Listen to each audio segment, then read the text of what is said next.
Это было серьезное задание. Мне было доверено приехать в Москву, встретить в аэропорту рейс из Дели и сопроводить до Риги жену работника нашей фирмы, который является гражданином Индии.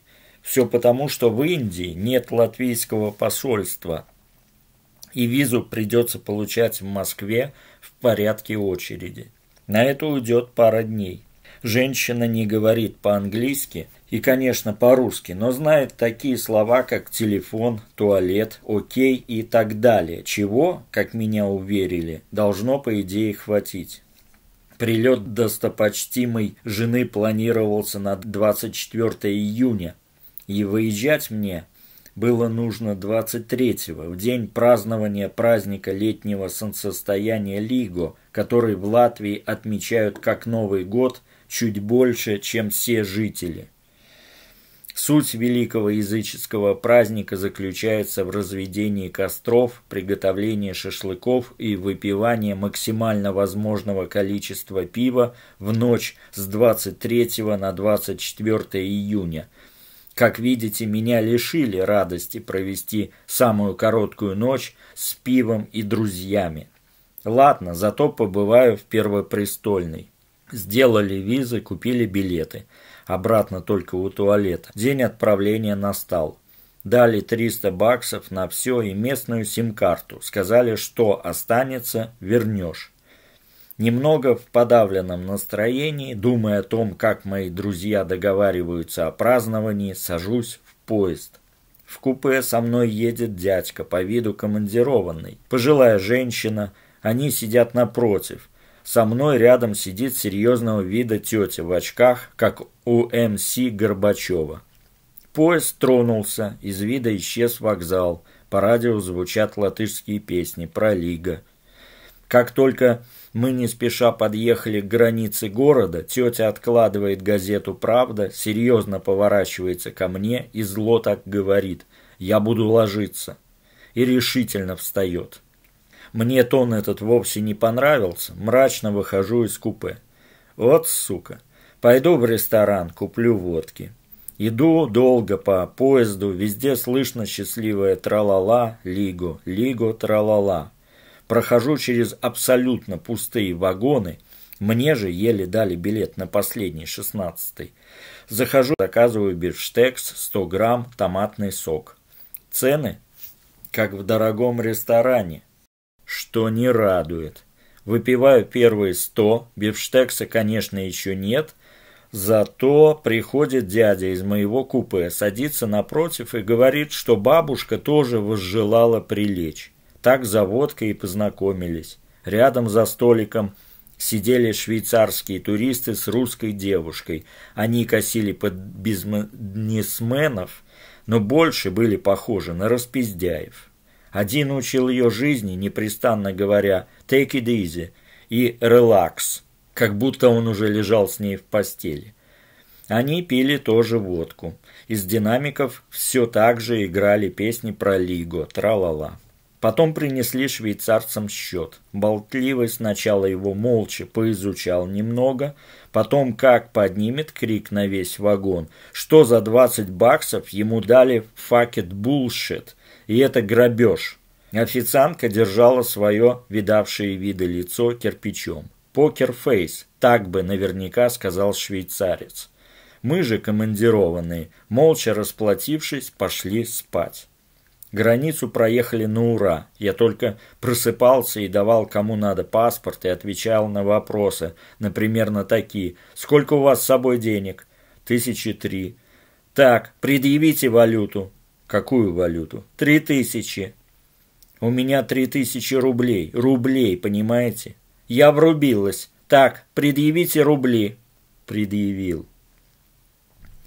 Утром обнаружилось, что не так-то просто мыться в очень тесном туалете, не облившись и не отбив локтей. Позавтракали, и вот уже Москва. Дядька провел небольшой экскурс, показав, что находится в поле видимости. Так я увидел Останкинскую башню. Приехали, теперь нужно как можно быстрее доехать до Шереметьево-2. Ехал сначала на метро, потом пересел в маршрутку. Сидим, никуда не едем. а время утекает. Ну, наверное, водила хочет побольше людей взять, думаю. Потом он поворачивается в салон и говорит: кто-то из вас не заплатил. А я видел, это был мужик, который недавно зашел. Но все смотрели на меня. Я заплатил, говорю. А кто не заплатил, тот и сам знает. Тут мужик встал и вышел из маршрутки. Мы вскоре поехали. Выехали на шоссе, развили скорость. Тут раздался звук где-то под полом. Оторвалась железяка и с характерным железным звуком упала на асфальт.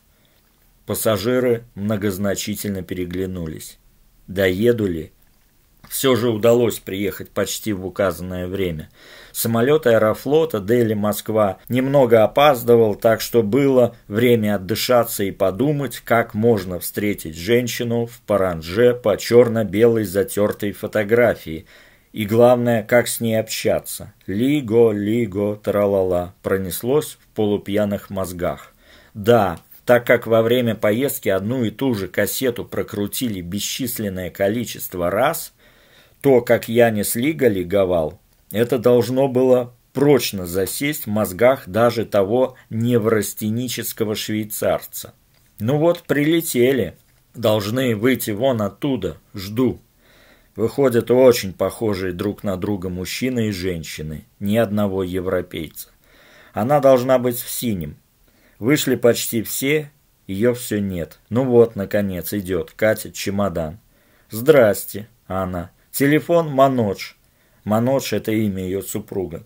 «Да, мне дали сим-карту, но на ней нет еще баланса. А обновить его я не успел еще». «No», говорю, «wait, please». Выражение лица типа «да я не понял в натуре». «Wait, please». «Please, нах».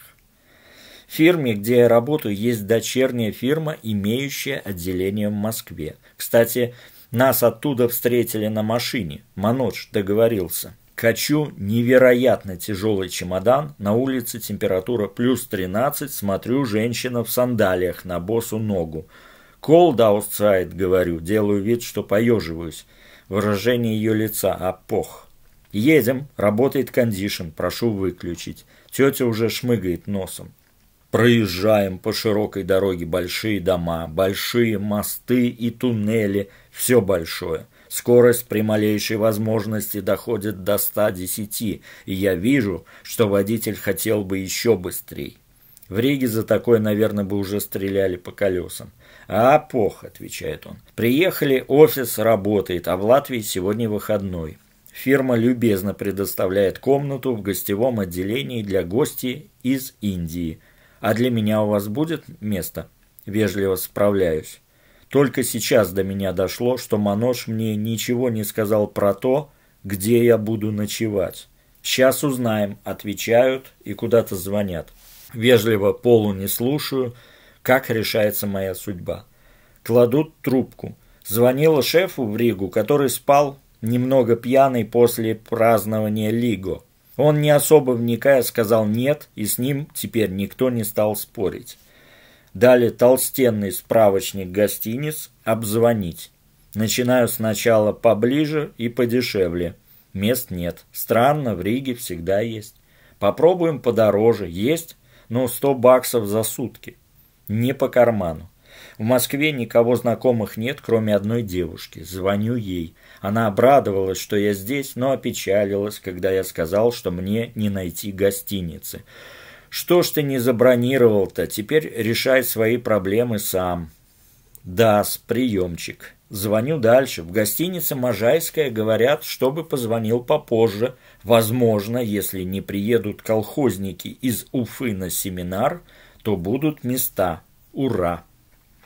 Ладно, надо устроить осопливившуюся даму, купив ей хавчика и заодно оторвать ее от телефона, а то она уже 40 минут разговаривает со своим возлюбленным, который в Риге. Со вздохом кладет трубку, под вздох облегчения персонала фирмы. Едем в супермаркет на Арбате, она берет бананов и сока. Ничего себе еда. А через 2 дня она мне любезно предложила почерневшие бананы. Покупаю кредит на сим-карту за бешеные деньги. Она: «Манодж, телефон». Долго щебечут возлюбленные. За это время мы уже успеваем возвратиться в офис. Вежливо вырывая из руки горячий телефон, говорю туда быстро, что если так будет дальше, то я не только буду спать с бомжами, но и не смогу купить латвийскую визу. Решаем слать СМС, и что только он будет звонить. Вскоре выяснилось, что это ничего не решает, ведь за входящие звонки тоже надо платить. Система, мать ее. Только СМС и звонки из московского офиса. Ха-ха. Ладно, тетя, все ли окей, а то мне надо найти гостиницу. Манодж, телефон. Да иди ты. Еду я по гостиницам, везде равнодушно посылают. Еду в Можайскую, что на Можайском шоссе рядом с перечеркнутым значком «Москва». Рядом, кстати, есть еще гостиница. Иду туда. Захожу, а там кругом только лица кавказской национальности, которые сразу начинают проявлять ко мне знаки любопытства. Делаю резиновую улыбку и справляюсь о наличии мест. Признаться, что у меня даже отлегло, когда я услышал отрицательный ответ. Ноги в руки, поспешил в Можайскую. Я тут вам звонил, вы пообещали места. Решил пойти я нахрапом. Но тетя была бывалая и не сломалась так сразу. Тогда я напустил вежливо усталое выражение и жалобно поведал о ожидавшем меня. Нулевая реакция. Пока ничем не могу помочь. Пошел оттуда пешком, думая провести ночь где-нибудь в компьютерном салоне. Оказалось, что в Москву пешком не так-то просто войти. Нет пешеходной дорожки вдоль магистрали. Пришлось перелезать через ограждение и идти по пыльной дороге в траве и грязи. Дошел до цивилизации, стоит ларек с надписью типа «Главкура». Время 11 вечера, темнеет, хочется жрать. Подхожу. В киоске сидит женщина с фонарем под глазом. Спрашиваю, когда будет готово. Через полчаса. Решил подождать. Звоню подруге, она ничем не может мне помочь. Звоню в Можайскую. Это вы приходили? Я. Приезжайте. Ура, приеду через час. Решаю купить курицу, пиво, шампанского для доброй тети из гостиницы и только тогда ехать. Пока покупал пиво с шампанским, около ларька уже собрался народ. Спешу занять очередь, занимаю за каким-то узбеком, говорящим с соответствующим акцентом. Осталось минут 10. Тут улица освещается ярким ксеноновым светом, подъезжает джип, паркуется на тротуаре, оттуда выходит обвешанный цепями наглого вида бритый юнец с тёлкой, но занимает очередь в хвосте. Поговорив по телефону про какого-то шмыгу, он переключается на тетю с фингалом и, раскидывая пальцы, говорит: «Ну шо, когда будет готова в натуре курица?» «Через 5 минут. Смотри, не продай мне какого говна, слышь?» «У нас вкусно готовят», — скромно отвечает продавчиха. «Я все время здесь беру. Всегда вкусные», — говорит узбек.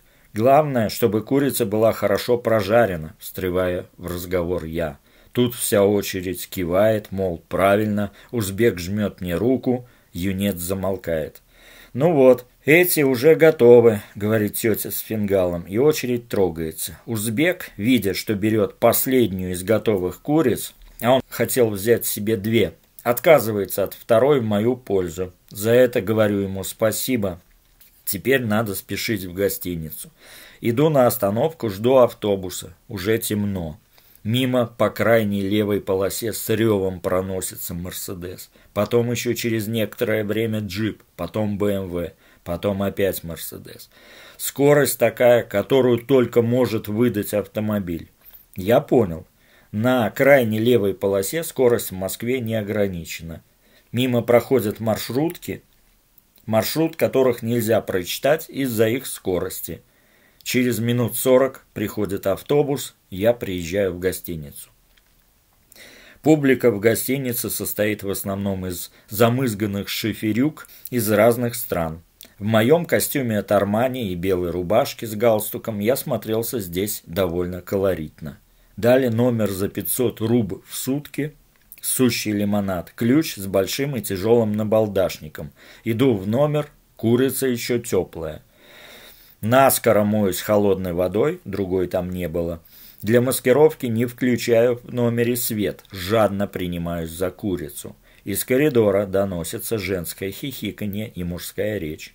«Так, срочно курицу, ням-ням».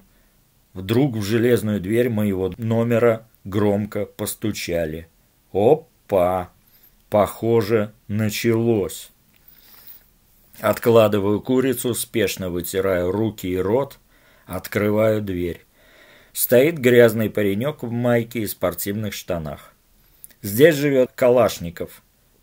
При упоминании слова «Калашников» мои ноги у меня стали ватными, и я чуть не сел на пол. Не ссы, думаю, может, однофамилец. Нет, вежливо отвечаю, проглотив слюну. Тогда извините, уходит. Фу, пронесло. Пьем пиво Невское, заедаю вкусной курицей.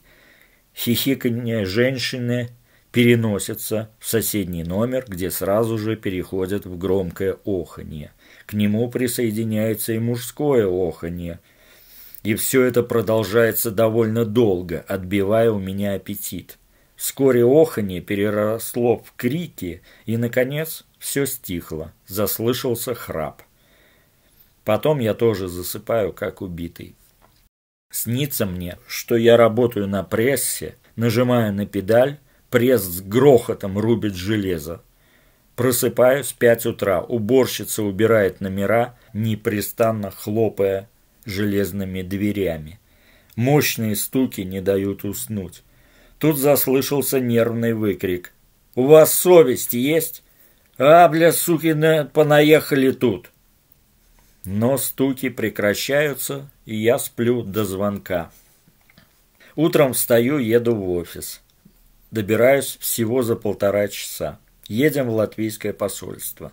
Тетя, видимо, оделась по-парадному, в индийской нацодежде, вся обвешанная золотом, но постоянно с платком у носа. Фирма машины в этот раз не дала, нужно было ехать на метро.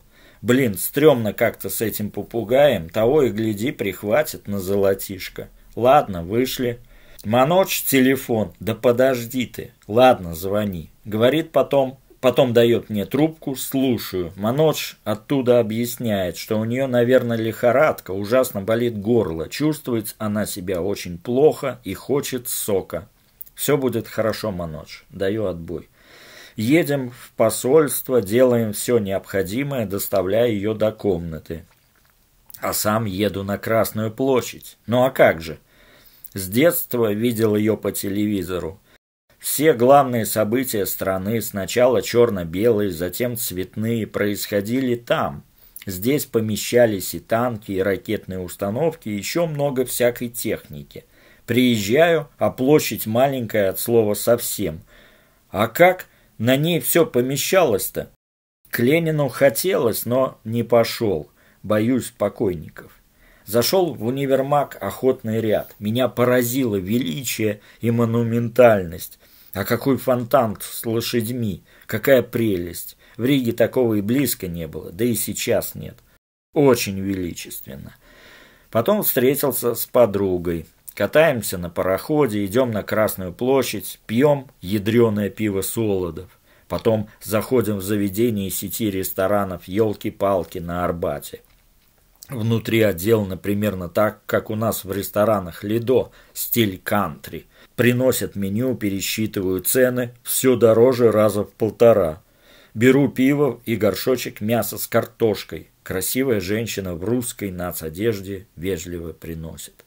Все цивильно, вид из огромного окна просто супер. После пива иду в туалет, а он тоже ничего, только я не понял, почему 2 крана, один для горячей, другой для холодной воды. Как-то неудобно. Для сравнения напишу, что в ресторане от Лидо туалет сделан так, будто ты находишься на космической станции. Просто охренеть. Провожаю девушку, она, кстати, живет на улице Можайская. Жду автобуса в общежитие. Тьфу ты, в гостиницу. Наблюдаю за проездом машин через перекресток. Прикол в том, что когда загорается красный, это как бы ничего, еще пара машин спокойно на него проезжает. Но потом из этого направления пара машин проезжает на красный, и все повторяется. Так кто-то на фиатишке едет на красный, а дядя на КамАЗе спокойно стоит и ждет. Я бы уже вскипел. В Риге раз заехал на мигающий зеленый, а выехал за перекресток на желтый, так меня сзади с мигалками остановили, пригласили к себе в машину, долго ездили по ушам и сняли штраф. Ну вот, короче, получили мы визы, до поезда нас все же довезли на машине, спутница моя совсем расклеилась. Сели в поезд, она во всех своих украшениях из золота 925 на показ улеглась в плацкартном купе на нашем месте рядом с туалетом, а я наблюдал за ней с верхней полки. Постоянно ходили всякие люди и хлопали дверью. Запах уборной также присутствовал. Когда пересекли латвийскую границу, я вставил свою сим-карту в телефон, и появилась зона. Я немедленно увидел перед собой руку и услышал «Манодж, телефон». Хотел ответить типа «Да подожди ты», но не успел. Услышал фразу на чистейшем английском языке. «For incoming calls, here is no charge». По Латвии до Риги ехать 5 часов. Все это время она ласковым голосом о чем-то щебетала с возлюбленным Маноджем и дала отбой только тогда, когда поезд остановился и в окне появился Манодж. Потом меня попросили отчитаться о поездке, предоставив чеки на выданные мне $300, но у меня их оказалось мало, и мной остались недовольны. Ну, что поделать. Да уж, уверен, что в 2002 году Москва была еще не такой красивой, как сейчас. Вот приеду, наслажусь видами и гостишку сниму заранее и постараюсь поближе к центру.